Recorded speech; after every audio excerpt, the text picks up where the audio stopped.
lasting relationship with your pet can be made to last even longer in Absolutely Animals.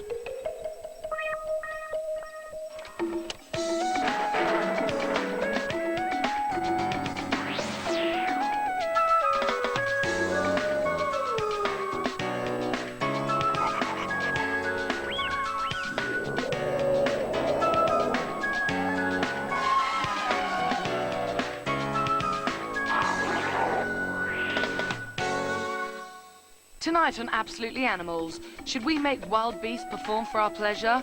We visit some of the last circus tigers in Britain. And in praise of the pig, is it right to eat the ones we love? Hi, welcome to Absolutely Animals. Thank you for all your letters. We'll be following them up with the issues you've raised about our relationships with the animal world, both wild and domestic. But for lots of us, the lasting relationship is with our pets. When I first met her, it was just at the time when it was all the carry on with pit bulls and things like that, and I was very wary of her. She came trotting in the room with her head down. The tail was wagging, but I soon got to know her. She was a very, very friendly dog. She would lick you to death before she bit you. Yeah, she had a problem with the womb. We took her to the vets and had to perform an emergency operation. We were due to go and pick Gypsy up at 5 o'clock. I heard this sobbing noise, and I walked in the room, and the vets had just been on the phone to say she'd died. Well, I always said I was going to get her stuffed anyway before I'd even met Eddie, because it was just a thing that I really wanted her, because I loved the dog so much, and she'd always been a part of my life, you know. She was like a little baby, as you could say, and it was like I still didn't want her to go, and now I feel as if she still is a part of my life. But when Gypsy did die, she was so upset.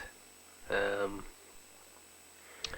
couldn't say no. I still didn't really think it was a brilliant idea, because it did cost a lot of money. I wouldn't like to say how much, but.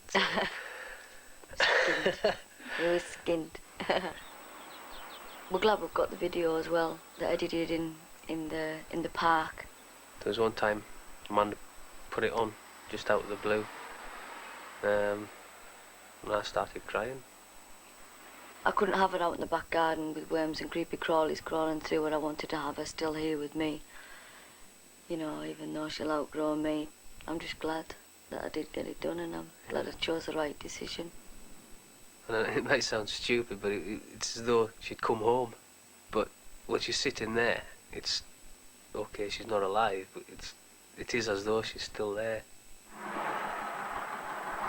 The reason most people get the pets done is to try and help to cope with their grief.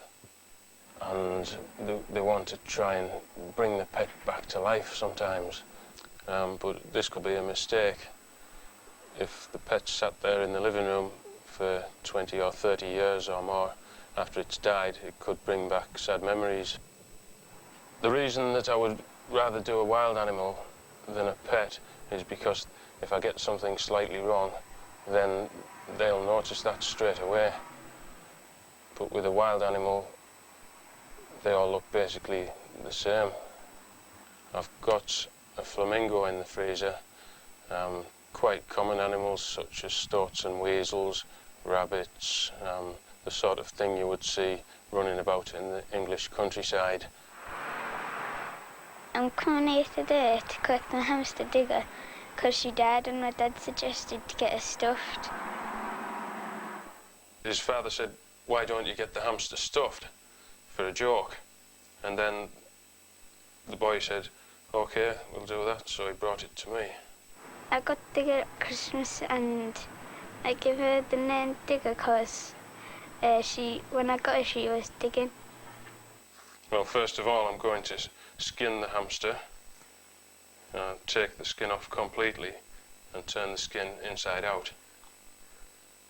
I cut from the chest right down to the tail, but only through the top layer of skin. If I go too deeply, then I would go right into the stomach and it would make too much of a mess. The trouble with pets is they have a lot of fat on the inside of the skin. Most things don't look as bad as this. I'm looking forward to see her because I've had her for 18 months and then she died.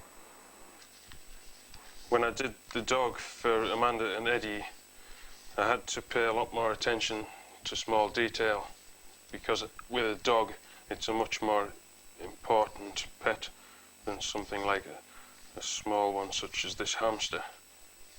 I've just used magnesium carbonate powder to dry the skin. It's made the fur nice and white and fluffy. And the next stage is to put the completed mannequin inside the skin. I've used modelling clay on the mannequin to get it nice and smooth. After I've done this, I'll put some wire through the legs and they'll support the whole body. The last thing we do is put the eyes in, and just before that I'll stitch the skin up. Your hamster's ready now. That's the finished product. Is that okay? If you go one step up and say their husband had died, you know, they expect everybody to have grief over them. Well, I feel just exactly the same for my dog.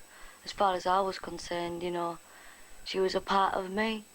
And I didn't really think, they could maybe laugh behind your back without you knowing, but laughing in front of your face, you know, I don't think it's very, they don't really understand, do they? No. So Amanda's having me stuffed next week. No. Bit of extra padding here and there.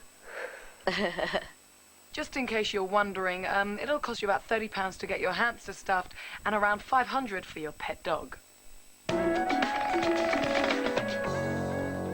When I was a kid, I used to love seeing the animals perform at